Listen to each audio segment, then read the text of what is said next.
يا أيها الذين آمنوا اتقوا الله وكونوا مع الصادقين.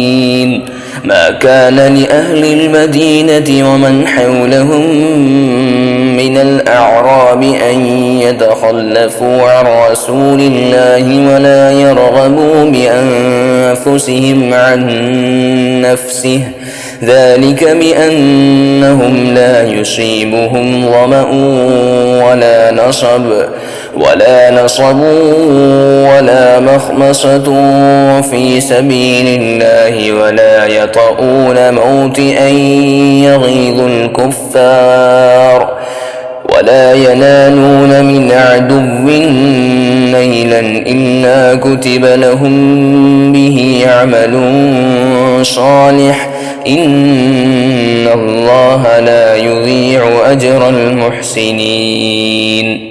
ولا ينفقون نفقة صغيرة ولا كبيرة ولا يقطعون واديا إلا كتب لهم ليجزيهم الله أحسن ما كانوا يعملون.